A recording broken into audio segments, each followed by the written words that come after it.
Graça e paz, meus irmãos, que o nosso Senhor Jesus Cristo esteja conosco, nos abençoando, nos guiando, nos livrando de todo mal. Queridos, eu gostaria de compartilhar a palavra de Deus hoje no livro de Jeremias 17, dos versos 1 aos versos 11, cujo título é Pecado engana e destrói. Diz assim: O pecado de Judá está escrito com um ponteiro de ferro e com diamante pontiagudo gravado na tábua do seu coração e nas pontas dos seus altares. Seus filhos se lembram dos seus altares e dos seus postes ídolos junto às árvores frondosas, sobre os altos outeiros. O monte do campo, os teus bens e todos os teus tesouros darei por presa, como também os teus altos, por causa do pecado em todos os teus territórios. Assim, por ti mesmo te privarás da tua herança que te dei, e far-te-ei servir os teus inimigos na terra que não conheces, porque o fogo que acendeste na minha ira arderá para sempre. Assim diz o Senhor: Maldito o homem que confia no homem, faz da carne mortal o seu braço e aparta o seu coração do Senhor, porque será como um arbusto solitário no deserto, e não haverá, não verá quando vier o bem. Antes morará nos lugares secos do deserto, na terra salgada e inabitável. Bendito o homem que confia no Senhor e cuja esperança é o Senhor, porque ele é a árvore plantada junto às águas, que estende as suas raízes para o ribeiro e não receia quando vem o calor, mas a sua folha fica verde, e no ano de sequidão não se perturba, nem deixa de dar o fruto. Enganoso é o coração mais do que todas as coisas, e desesperadamente corrupto. Quem o conhecerá? Eu, o Senhor, esquadrinho o coração, eu provo os pensamentos, e isto para dar a cada um segundo o seu proceder, segundo o fruto de suas ações. Como a perdiz que choca ovos que não pôs, assim é aquele que ajunta riquezas, mas não retamente. No meio dos seus dias as deixará, e no seu fim será insensato. Vamos orar. Amado Deus eterno Pai, Senhor, pedimos a Tua graça, a Tua presença, o Teu Santo Espírito nesse momento, Pai. Pedimos a Tua orientação, a Tua direção, que nós possamos, Senhor, aprender mais de Ti. Nos faz, Senhor, nos voltar ao Senhor de fato de verdade, que nós possamos crescer em sabedoria e graça diante de Ti, Pai. Fala comigo, fala conosco, que nós possamos Te ouvir e Te entender, Senhor, para que a Tua vontade seja feita em nossas vidas e que nós nos contentemos com elas. A Tua verdade sempre será feita, sempre, porque o Senhor é soberano. Mas que o Senhor nos ajude a nos conformar com essa vontade, que muitas vezes nos contraria. E pedimos a Tua direção, porque é pela Tua palavra que nós nos conformamos à Tua vontade. Fale conosco, Senhor, em nome de Jesus, assim te oramos. Amém. Então, nós estamos vendo aqui um contexto difícil para o povo de Judá, pelo pecado da idolatria.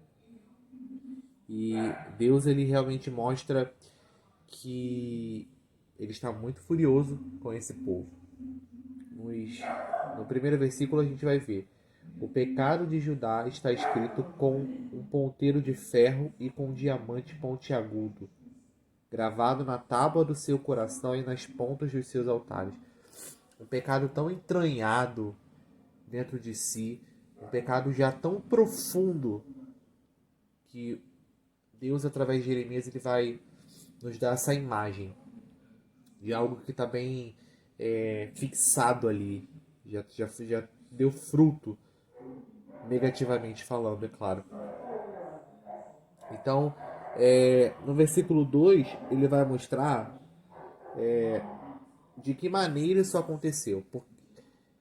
O que levou Judá a entranhar o pecado na sua terra. Foi quando seus filhos, se lembraram dos altares e dos postes ídolos. Então se colocaram diante de outras imagens, de outros deuses, de outros monumentos que não fossem aqueles, que não fosse o próprio Deus, né? Trocaram a Deus por outros deuses. Então aqui nós vamos ter o Senhor falando através de Jeremias sobre a corrupção do nosso coração. Nós subestimamos muito o pecado. Muitas vezes a gente fala assim, não, esse pecado eu não faço de nenhuma maneira. Que isso? Eu pecar desse jeito? Eu não, Deus me livre. Mas quando nós nos tocamos, a gente vai lá e cai naquele pecado que a gente diz que nunca ia cair. O pecado é imprevisível. E quanto mais nós damos vazão ao pecado, mais profundo ele se torna no nosso coração. Nós vemos que o povo de Israel ele se envolveu com idolatria praticamente todo o Novo Testamento. O pecado ele ficava entranhado ali. E o Senhor ia cuidando, ia tratando, mas o povo ele se deteriorava cada vez mais com outros deuses a não ser, que não eram o verdadeiro Deus, que é o nosso. Então, o Senhor, ele penaliza o seu povo. Não é muito diferente com a gente, né? Estamos na graça, mas nós ainda enfrentamos, somos suscetíveis aos problemas. Enfrentamos as consequências dos nossos próprios atos. Algumas consequências são maiores, outras não, mas sofremos as consequências, independente do que aconteça. Então, nos versículos 3 e 4, começa ali o Senhor falando por Jeremias aquilo que aconteceria pela lembrança dos ídolos e pela subordinação a eles. Então, no versículo 5 e 6 ele diz: Maldito o homem que confia no homem, faz da carne mortal seu braço e aparta o seu coração do Senhor. É interessante que a palavra maldito ela é muito utilizada no livro de Deuteronômio. E a palavra maldito realmente mostra a penalidade de Deus na vida daqueles que desobedecem a sua palavra. E aqui nesse texto, homem, ele vai ter dois sentidos, vai ter dois sentidos aqui. No versículo 5, o primeiro homem, ele tem a ver com o homem forte, o homem corajoso. E o outro homem significa a ideia da criação de Deus, o homem que foi feito à imagem e semelhança dele. Então, muitas vezes, quando nós achamos que somos fortes o bastante e colocamos a nossa confiança em quem não deveríamos, o Senhor nos penaliza, porque a nossa confiança total e restrita tem que ser na pessoa de Cristo. É nele que nós devemos confiar. É nele que nós devemos lançar os nossos problemas.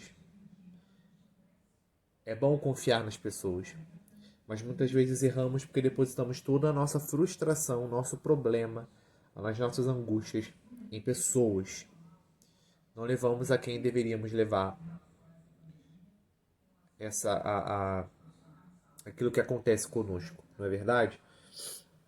Então, no versículo 6 ele vai dizer: Porque será como um arbusto solitário no deserto, e não verá quando vier o bem. Antes, morará nos lugares secos do deserto, na terra salgada e inabitável. Ou seja, uma vida que desobedece ao Senhor, uma vida que coloca Deus no escanteio, que coloca Deus distante de si, é uma pessoa que viverá sozinha. Porque quem é a pessoa que pode nos ajudar, mais nos ajudar, senão o Senhor? E é por isso que Jeremias ele vai nos advertir em relação a pôr a nossa confiança no lugar errado. Já no 7 ele vai dizer: Bendito o homem que confia no Senhor e cuja esperança é o Senhor, porque ele é como a árvore plantada junto às águas, que estende as suas raízes para o ribeiro e não receia quando vem o calor. Mas a sua folha fica verde, e no ano de sequidão não se perturba, nem deixa de dar fruto. Ou seja, Jeremias compara a pessoa que confia em Deus como alguém que, mesmo confiando, vai enfrentar adversidades, mas ela vai permanecer. A vida cristã, ela não nos exime de passar por dificuldade, nós sabemos disso. Mas aqueles que confiam no Senhor permanecem, porque a sua confiança não está naquilo que perece, mas daquilo que permanece para sempre. Nosso Deus é eterno. E é por isso que nós precisamos colocar a nossa confiança naquilo que é eterno. E no versículo 9 ele vai trazer para a gente uma exortação. Ele vai dizer que enganoso é o coração mais do que todas as coisas, e desesperadamente corrupto. Quem o conhecerá? Jeremias, usado por Deus, ele vai colocar essa interrogação para a gente. Quem conhece o seu próprio coração? Se cada vez mais a gente está enlameado pelo pecado.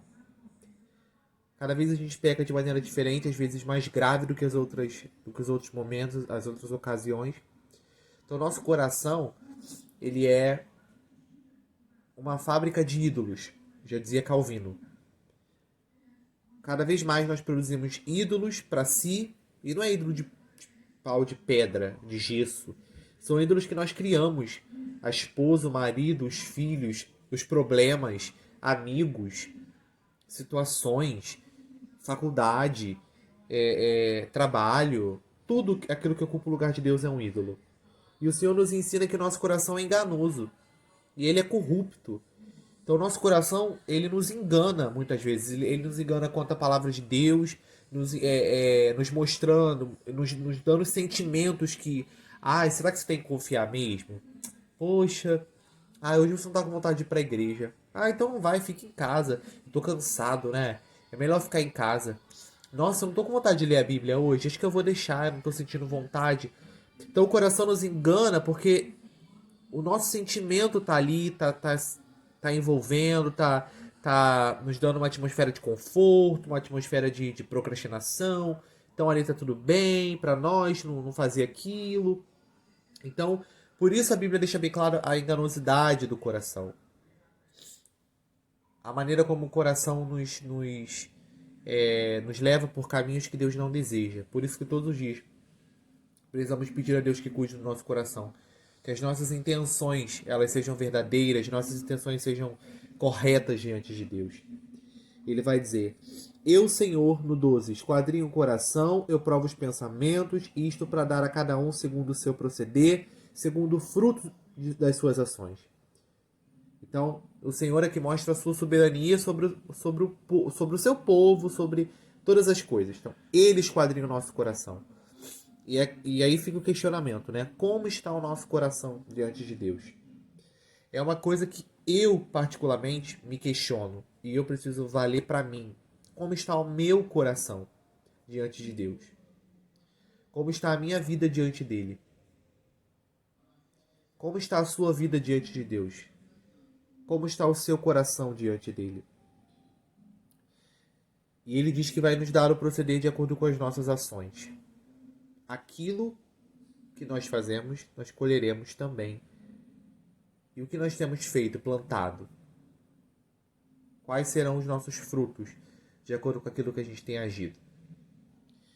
E no 11, para finalizar, ele dá uma ideia muito interessante. Ele diz o seguinte: Como a perdiz que choca ovos que não pôs, assim é aquele que ajunta riquezas, mas não retamente.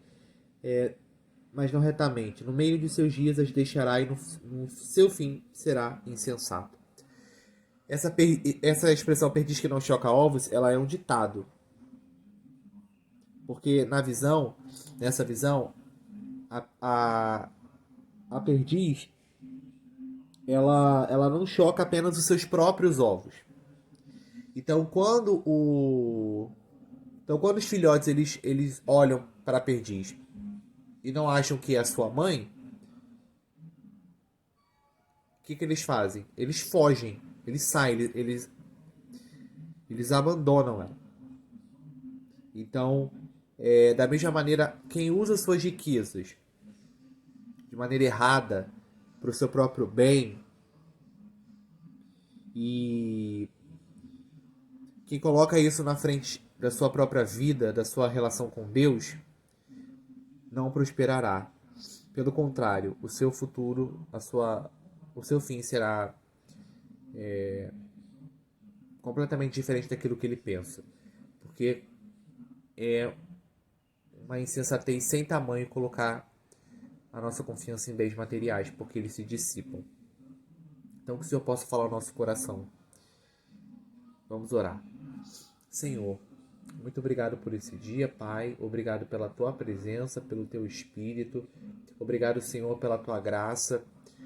Senhor, nós queremos te pedir que o Senhor possa nos ajudar, nos livrar de todos os ídolos que existem no nosso coração. Livra-nos do Senhor dos pecados, de estimação. Nos ajuda, Senhor. Ajude-nos, Senhor, a entender a corrupção do nosso coração e entender essa corrupção que nós possamos abandonar todos os nossos pecados. Nós sabemos que vamos continuar pecando, mas pedimos a Ti a Tua ajuda.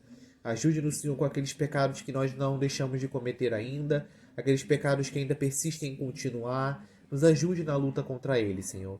Nos leve a uma comunhão contigo, uma comunhão sincera, uma comunhão verdadeira com o Senhor. Nós possamos Te adorar, Te glorificar, não por aquilo que o Senhor faz, mas por aquilo que o Senhor é.